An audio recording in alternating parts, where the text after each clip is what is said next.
नमस्कार दोस्तों, welcome to this brand new video. और जैसा आपने टाइटल में देखा होगा, थंबनेल में देखा होगा कि अब कूड़ा यहाँ नहीं डलेगा। जी हाँ, आपने न्यूज के टाइटल के अंदर समझ गए होंगे कि जो भी मार्केट के अंदर न्यूज चल रही थी, सेक्टर 103 के अंदर जो डंपिंग यार्ड आ रहा था, लैंडफिल साइट आ रही थी, जो लास्ट वीक इसका डीएमसीडी का डिसीजन आया था, एमसीजी का, वो रिवर्स कर दिया है चीफ मिनिस्टर नायब सिंह सैनी ने। और अब यहाँ पे जो है वो शिफ्ट करने का आदेश आ चुका है। तो this is not a good news but great news for all the stakeholders, including builders, including buyers, including sellers, including residents of Daulatabad and nearby societies and including real estate consultant as well. तो एक great news है। तो अभी मैं आपको इस video के अंदर शेयर करने वाला हूं कि ये इश्यू क्या था, नंबर 1, नंबर 2 ये क्यों उठाया जा रहा था, शायद हो सकता है पॉसिबल रीजन क्या हो सकते थे इसके। थर्ड, अभी करंट सिचुएशन चेंज हो चुकी है। फोर्थ, यहाँ पे कौन जो इस डिसीजन का इंपैक्ट किन बिल्डर्स के ऊपर आ रहा है और प्रॉपर्टी के प्राइसेस के ऊपर क्या हो सकता था, क्या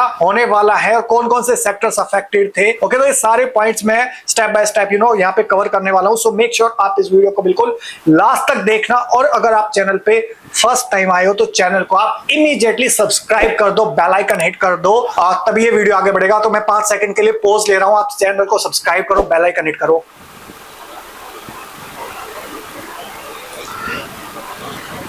तो मैंने अज्यूम करा है आपने चैनल को सब्सक्राइब कर लिया है, बेल आइकन हिट कर लिया है। So let me start this video. तो देखिए, अभी एमसीजी का डिसीजन आया था, म्युनिसिपल कॉर्पोरेशन ऑफ गुड़गांव का, कि 7.5 एकड़ का जो लैंड पार्सल था सेक्टर 103 के अंदर, वहां पे लैंडफिल बनने वाला है, डंप यार्ड, कूड़ा घर बनने वाला है। ऑलराइट, और उन्होंने थोड़ा सा दिखाने के लिए चीजें स्टार्ट भी कर दी थी कुछ हद तक। बट उसके बाद जो 30 आसपास की जो रेजिडेंशियल सोसाइटीज थी, उन्होंने इसके अगेंस्ट प्रोटेस्ट करना स्टार्ट कर दिया था। जो आसपास के जो लोग थे, दौलताबाद के लोग थे, ओके, उन्होंने प्रोटेस्ट करना स्टार्ट कर दिया था। और रीजन क्या था उसका कि जहां पे भी कूड़ा घर हमने देखा है दिल्ली के अंदर, जब आप जीटी करनाल रोड पे जाते तो राइट साइड में आपको बहुत बड़ा कूड़ा घर दिखाई देता है, पहाड़ दिखाई देता है कूड़ा घर का, जिसकी वजह से पोल्यूशन भी होता है, हेल्थ हैजार्ड्स होते हैं, और राइट ग्राउंड वाटर कंटामिनेशन होता है, बहुत सारी ऐसी चीजें होती है। बिकॉज ऑफ दैट आसपास की जो भी रेजिडेंट सोसाइटीज थी, उन्होंने प्रोटेस्ट करना स्टार्ट किया, जिसके अंदर बड़े थे, बूढ़े थे, जवान थे, जिनको जब टाइम मिल रहा था वो लगातार यहाँ पे प्रोटेस्ट कर रहे थे। और जो आसपास के गांव थे, लाइक दौलताबाद हो गया, मोहम्मद हेडी हो गया, खिड़की माजरा हो गया, धनवापुर हो गया, या न्यू पालम विहार हो गया, और जो आसपास की सोसाइटीज थी, जो 103 के अंदर जो मेजर सोसाइटीज थी, लाइक आपका सत्य आर्मिटेज हो गया, या फिर इंडिया बुल सेंट्रम पार्क हो गया, या आसपास के 102 की सोसाइटीज थी, या 106 की सोसाइटीज थी, उन्होंने धरना प्रदर्शन स्टार्ट किया था।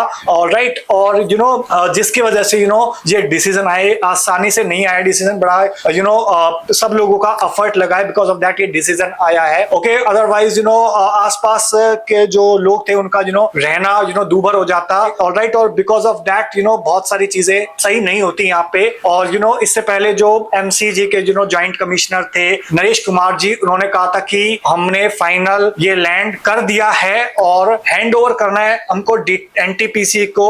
ये जो डिसीजन है वो रिवर्स अगर किसी को करना है तो हायर अथॉरिटीज ही कर सकते हैं, उनके हाथ में नहीं है। तो जो हायर अथॉरिटीज थे, जो चीफ मिनिस्टर थे, उन्होंने ये डिसीजन और रिवर्स कर दिया है फाइनली। तो अभी क्वेश्चन आता है कि ये अभी ऐसा क्यों करा गया। ऑलराइट, तो जो मेरे को थोड़ा सा लगता था, क्योंकि ये जो सेक्टर है, एज पर अगर आप मास्टर प्लान देखेंगे तो रेजिडेंशियल सेक्टर है, प्योर 103, और यहाँ पे कोई दूर दूर तक इस टाइप का कोई प्रोविजन नहीं था, इस टाइप का यहाँ पे डेवलपमेंट करने के लिए। और सडनली क्यों हो गया, तो मेरे को हो सकता है पॉसिबल जो रीजन लग रहे हो सकता है वो प्लस माइनस हो, बट मेरे को ऐसा लग रहा था, कल ही मैं किसी क्लाइंट के साथ डिस्कशन चल रहा था कि ये यहाँ पे नहीं हो पाएगा और ये डिसीजन रिवर्स करना ही पड़ेगा। सो आई होप जो मेरी गट फीलिंग थी वो सही साबित हुई। और रीजन क्या था, क्यों नहीं हो सकता था, मेरा जो लॉजिक था, रीजन था कि देखिए, लगभग 10-12 साल से, 14-15 साल से, इनफैक्ट 2011 से मैं इस सेक्टर को देख रहा हूँ, और पिछले 14-15 साल सेक्टर को देखते हुए हो गया है, और कभी इस टाइप का डेवलपमेंट ना तो प्लान था, और सडनली ये क्यों हुआ। तो यहाँ पे जो कुछ रिसेंट डेवलपमेंट हुए हैं ना, I think because of that ये डिसीजन हुआ हो, और रिवर्स भी डिसीजन हुआ हो, बिकॉज ऑफ दैट रीजन कि यहाँ पे अभी दो मेजर लॉन्चेस आ रहे थे। पहला आ रहा था अभी गोदरेज का 103 का, और उसके बिल्कुल पास में ये लैंडफिल साइट आ रही थी, तो उस पर नेगेटिव इंपैक्ट पड़ता, नो डाउट। और उसके अलावा व्हाइट लैंड का भी यहाँ पे नया लॉन्च आ रहा था, तो उनका एस्टिमेट था यहाँ पे 5-5.5 करोड़ की सेक्टर 103 में मेन द्वारका एक्सप्रेसवे पे वो इन्वेस्टमेंट करने जा रहे थे। सेकंड आपका मैंने गोदरेज का बताया, वो भी 3,000 करोड़ के आसपास, 2,500-3,000 करोड़ के आसपास का लॉन्च होगा। फिर थर्ड लॉन्च अभी जो प्लानिंग स्टेजेस में है वो ट्रिनिटी का भी कुछ लैंड पार्सल है यहाँ पे, फोर्थ नियोस्फीयर का भी प्रोजेक्ट है यहाँ पे, फिफ्थ सेंट्रल पार्क में भी 60-70 एकड़ के आसपास का लैंड यहाँ पे परचेज करा हुआ है, इसके आसपास ही 103 के आसपास। और ये मेजर लगभग 30-40 हजार करोड़ के जो प्रोजेक्ट्स पाइपलाइन में थे। मेरी ऐसी गट फीलिंग थी कि अगर इस लेवल के लॉन्च प्लान है और उसके बीच में कूड़ा घर आ जाता, ठीक है, तो वो लॉन्च भी इफेक्ट होते, डायरेक्टली इनडायरेक्टली सेल नहीं हो पाती। और बिकॉज ऑफ दैट, और जो बिल्डर की लॉबीज होती है वो इस डिसीजन को यहाँ पे इंप्लीमेंट नहीं होने देती। और वहीं कुछ अथॉरिटीज चाहती है कि अगर वो एक पैनिक बटन दबाएंगी जब यहाँ पे इस टाइप के लॉन्च प्लान होंगे, वो जो पैनिक बटन दबाएंगी और जिसकी वजह से 30-40 हजार करोड़ के जो लॉन्चेस वो अफेक्ट होंगे, तो उनको कुछ दान दक्षिणा मिल सकती थी या है या पता नहीं, I am not sure, but इस टाइप का भी चीजें हो सकती थी। और पॉलिटिक्स भी इसके अंदर कहीं ना कहीं डायरेक्टली और इनडायरेक्टली इन्वॉल्व रहती है। तो व्हाई नाउ, तो मेरे को लगता है कि वो एक रीजन था और अभी ये शिफ्ट हो चुका है। वो जो मैंने आपको आसपास के जो लॉन्चेस बताए हैं, तो that could be one of the reason, apart from जो धरना प्रदर्शन हुआ है, ऑलराइट, बट उसकी फाइनेंशियल इंप्लीकेशंस बहुत बड़ी थी। अपार्ट फ्रॉम जो नॉर्मल एक हेल्थ हजार्ड था, पोल्यूशन था, कंटामिनेशन ऑफ वाटर था, उसके अलावा फाइनेंशियल इंप्लीकेशन भी बहुत बड़ी थी। ओके, और फाइनली करंट सिचुएशन है कि वो जो ऑर्डर था वो रिवर्स हो गया है by chief minister, thanks to Nayab Singh Saini ji, alright, जिन्होंने वो ऑर्डर रिवर्स कर दिया है। और लीगल एंगल भी इसका एक और था कि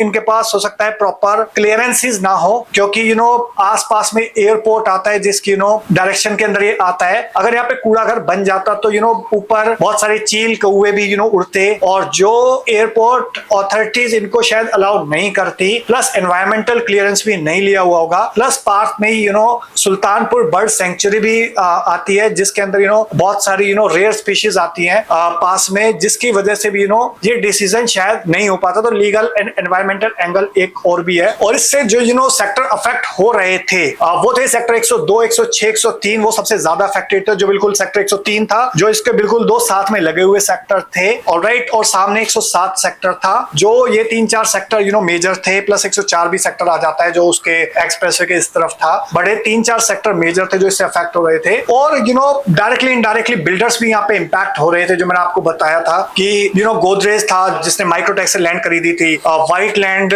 का लॉन्च आ रहा है, ट्रिनिटी का कुछ लैंड पार्सल है, सेंट्रल पार्क है उसका कुछ 60-70 एकड़ के आसपास का लैंड पार्सल है, ऑलराइट। तो जो वो सेंटर में अगर आ जाता तो डेफिनेटली आसपास की लॉन्चेस, बिल्डर्स भी इंपैक्ट होते, प्राइसिंग भी इंपैक्ट होती, एप्रिसिएशन भी इंपैक्ट होती। और पर सबसे बड़ी चीज है कि जो आसपास रहने वालों की जो लाइफ है वो सबसे ज्यादा इंपैक्ट होती, alright. So because of that ये आई थिंक डिसीजन लिया हुआ है। Okay, so I hope you got the idea behind this decision, and इसकी financial and non financial implication आपको क्लैरिटी मिल गई होगी। And that's a great news for Dwarka expressway residents. So I hope आपको video अच्छा लगा होगा। अच्छा लगा हो तो प्लीज लाइक कर दीजिए, वीडियो ज्यादा अच्छा लगा हो तो प्लीज इसको शेयर कर दीजिए अपने फ्रेंड्स के साथ, रिलेटिव्स के साथ, कलीग्स के साथ, जो लोग भी थोड़े डिस्टर्ब थे इस डिसीजन की वजह से, सो दैट उनको एक पीस ऑफ माइंड आए यहाँ पे कि वो डिसीजन रिवर्स हो चुका है अभी, alright. So thank you so much for watching till here. मिलता हूं अभी आपको नेक्स्ट वीडियो के अंदर, तब तक के लिए बाय बाय, टेक केयर। और चैनल पे अगर आप फर्स्ट टाइम आए तो चैनल को आप इमीडिएटली सब्सक्राइब कर दीजिए, बेल आइकन हिट कर दीजिए, सो दैट आपको इस टाइप के वीडियोस के अपडेट्स रेगुलर बेसिस पे मिलते रहें। So thank you so much for watching till here. मिलता हूं अभी आपको नेक्स्ट वीडियो के अंदर, तब तक के लिए बाय बाय, टेक केयर।